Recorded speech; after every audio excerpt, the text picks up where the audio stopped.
ಸುಮಾರು 2024ರಲ್ಲೂ ಇದೇ ಅಫೇರ್ ವಿಚಾರಕ್ಕೆ ನೋಡಿ ಕೇಳಿದಾಗ ಇಲ್ಲ ಅಂತ ವಾದಿಸಿ ನನ್ನ ಮೇಲೆ ಗಲಾಟೆಗೆ ಬಂದು ಅವನು ಶಿವು ಮತ್ತು ಶಿವಯಂತಿ ಧನ್ಯ ಇದೇ ನಮ್ಮ ಹೊಸಮನೆ ದಾಟಿ ಒಂದು ಕೋವಿ ಒಂದು ಕುಡ್ಲು ತಗೊಂಬಂದಿದ್ರು ಹೊಡೆಯೋಕ್ಕೆ. ನಾನು ನಮ್ಮ ಫ್ರೆಂಡ್ಸ್ ಎಲ್ಲ ಇದ್ದರು ಬರೋಕ್ಕೆ ಬಂದು ಅವಾಗ ಏನು ಕೇಳಿದಾಗ ಮಧ್ಯಾಹ್ನ ಒಂದು ಸತಿ ಜಗಳ ಆಗಿತ್ತು.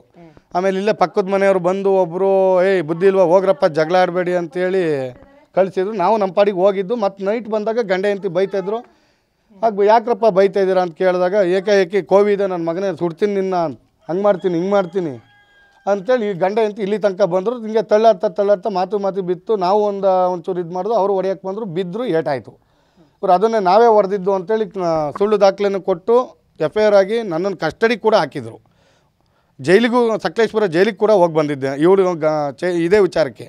ಆವಾಗಲೂ ಕೂಡ ನಮ್ಮ ಚೈತ್ರ ಅವರ ಅಮ್ಮ ಭಾಗ್ಯಮ್ಮ ಕಾಟಿಕೆರೆ ಇವರು ಕೂಡ ಪೊಲೀಸ್ನವ್ರು ಇವ್ರು ಮಾಜೂರಿಗೆಲ್ಲ ಬಂದ ನಮ್ಮ ಮನೆಯವರೆಲ್ಲ ಬಂದಾಗ ನನ್ನ ನಳೆಮೈಯಿಂದೆ ತಪ್ಪು, ಇವಂದೇನೂ ತಪ್ಪಿಲ್ಲ ಇವಂತ ವಹಿಸ್ಕೊಂಡು ಮಾತಾಡಿದ್ದಾರೆ. ನಮ್ಮ ಅತ್ತೆ ಅವರಿಗೆ ಇಲ್ಲಿ ಪಿನ್ನು ಇವಳು ಮಗಳು ಮಾಡೋದು ಎಲ್ಲ ವಿಚಾರ ಗೊತ್ತಿದೆ. ಇದಕ್ಕೆಲ್ಲ ಕುಮ್ಮಕ್ಕು ನಮ್ಮ ಅತ್ತೆ ಭಾಗ್ಯಮ್ಮಂದೆ. ಅದು ಬಿಟ್ಟರೆ ಇದೆ ನಮಗೆ ಅವತ್ತು ಸಿಗಾಕೊಂಡಾಗ ಅವರ ಅಪ್ಪ ಶೇಖರಪ್ಪ ಕೂಡ ಮನೆಗೆ ಕರೆಸಿದ್ದೆ ನಾನು. ಈಗ ಆಗಿದೆ, ಈಗ ನೋಡಿ ಮತ್ತೆ ಅವ್ರ ಹತ್ರ ಸಂಬಂಧ ಇಟ್ಕೊಂಡಿದ್ದಾಳೆ, ಬನ್ನಿ ಅದೇನು ಮಾತಾಡಿ ಅಂತಲೂ ಹೇಳಿದಾಗ ಬಂದರು. ಇಲ್ಲಿಗೆ 2023ರಲ್ಲೂ ಕೂಡ ಸಿಗಾಕೊಂಡಿದ್ಲು. ಇಲ್ಲೇ ಗುಣಿಕೆರೆ ಬೀದಿ ಪುನಿ ಅಂತೇಳಿ 2023ರಲ್ಲಿ ಪುನಿ ನನ್ನ ಹತ್ರ ಅಫೇರ್ ಇತ್ತು. ರೆಡ್ ಹ್ಯಾಂಡಾಗಿ ಸಿಗಾಕೊಂಡು ಮೊಬೈಲು ಎಲ್ಲ ಸಿಗಾಕೊಂಡಿತ್ತು. ಆವಾಗಲೂ ನಾನು ಅವ್ರ ಅಪ್ಪ ಅಮ್ಮನ ನಮ್ಮ ಕುಟುಂಬನೆಲ್ಲ ಸೇರಿಸಿ ಇಲ್ಲೇ ರಾಜಿ ಪಂಚಾಯತಿ ಮಾಡಿ ಅವಳೇ ಒಪ್ಕೊಂಡಿದ್ಲು. ಎಲ್ಲರೂ ಇದ್ರಿಗೂ ತಪ್ಪಾಯಿತು, ಹೌದು ನಾನು ಮಾಡಿದ ಸತ್ಯ, ಇನ್ನು ಮುಂದೆ ನಾನು ಆ ರೀತಿ ಮಾಡಲ್ಲ, ಚೆನ್ನಾಗಿರ್ತೀನಿ ಅಂತಲೇ ಹೇಳಿದ್ಲು. ಅದಾದರೂ ನಂತರ ಕಿತ್ನಿಕೆರೆ ಪಾಳ್ಯದಲ್ಲಿ ಅವ್ರ ಅಕ್ಕಾರೂರು ಶಶಿ ಅಂತೇಳಿ ಅವಳಿಗೂ ಗೊತ್ತಿದೆ. ಅವ್ರ ಅಕ್ಕಾರೂರಲ್ಲೂ ಯಾರೋ ಮಂಜು ಅನ್ನೋರು ಅಲ್ಲೂ ಒಂದು ಅಫೇರ್ ಇಟ್ಕೊಂಡಿದ್ದಾಳೆ ಕಾಂಟ್ಯಾಕ್ಟು. ಯಾಕೆಂದರೆ ಅಲ್ಲಿ ನನ್ನ ಊರಿಗೆ ಹಬ್ಬಕ್ಕೆ ಕಳಿಸ್ದಾಗ ಅವನ ಜೊತೆ ಹೋಗೋದು, ಡ್ರೆಸ್ ಎಲ್ಲ ಇಸ್ಕೊಬರೋದು ಪ್ರತಿಯೊಂದು ಮಾಹಿತಿ ಇದೆ, ಹೇಳಿದ್ದಾರೆ ನನಗೆ.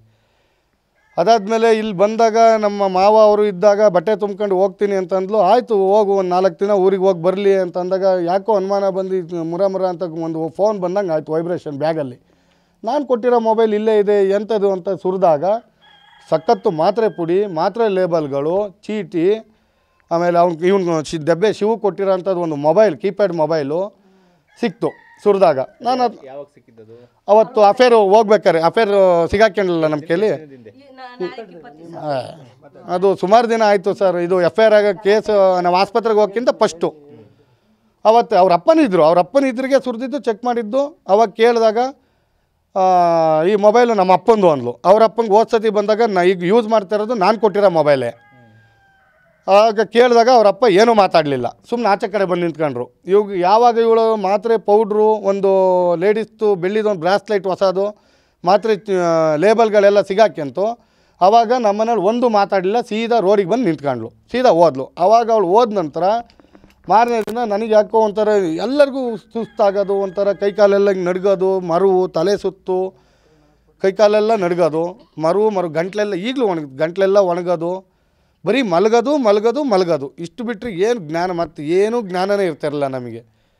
ಈ ಥರ ಆದಾಗ ನಾನು ನಮ್ಮ ಸ್ನೇಹಿತರಿಗೆ ಆಸ್ಪತ್ರೆಯಲ್ಲಿ ಮೆಡಿಕಲಲ್ಲಿ ತಗೊಂಡೋಗಿ ಹಿಂಗೆ ತೋರಿಸಿದಾಗ ಅಣ್ಣ ಇದೇನು ಮಾತ್ರೆ ಅಂದಾಗ ಇದೆಲ್ಲಿ ಸಿಕ್ತು ನಿಮಗೆ, ಯಾರು ಇದನ್ನು ಕೊಡೋದಿಲ್ಲವಲ್ಲ, ಯಾರು ಕೊಟ್ಟಿದ್ದು ಅಂತ ಕೇಳಿದ್ರು. ಇಲ್ಲ ಅಣ್ಣ ಈ ಥರ ಏನು ಹೇಳಲಿಲ್ಲ, ಹಿಂಗೆ ಒಂಚೂರು ಯಾರ ಹತ್ರನ ಸಿಕ್ತು ಅದಕ್ಕೆ ಕೇಳೋಣ ಅಂತ ಬಂದೆ ಅಂದಾಗ ನನಗೆ ಅನುಮಾನ ಬಂದು ಆಗ ನಾನು ನಮ್ಮಪ್ಪ, ನನ್ನ 2 ಮಕ್ಕಳು, ನಮ್ಮಮ್ಮ ತಾಯಿನ ಕೂಡ ಹಾಸನ ಆಸ್ಪತ್ರೆಗೆ ಕರ್ಕೊಂಡು ಹೋದಾಗ ಅವರು ಒಂದು ಬ್ಲಡ್ ರಿಪೋರ್ಟ್ ನೋಡಿ 5 ಜನ ಕೂಡ ಏನೇನು ಸಮಸ್ಯೆ ಆಗಿದೆ ಅಂದರು. ಈ ಥರ ಹಿಂಗೆ ಆಗ್ತಾಯಿದೆ, ಎಷ್ಟು ದಿನದಿಂದ ಇಷ್ಟು ದಿನ, ಸುಮಾರು ನಮಗೆ 2 ತಿಂಗಳು ಹತ್ತತ್ರ ಈ ಥರ ಆಗ್ತಾಯಿದೆ ಅಂದಾಗ ಅಡ್ಮಿಂಟ್ ಆಗಿ ಎಲ್ಲ ರಿಪೋರ್ಟ್ ಇದು ಮಾಡಿದಾಗ ಇದಕ್ಕೆಲ್ಲ ಕಾರಣ ಈ ಮಾತ್ರೆಗಳು.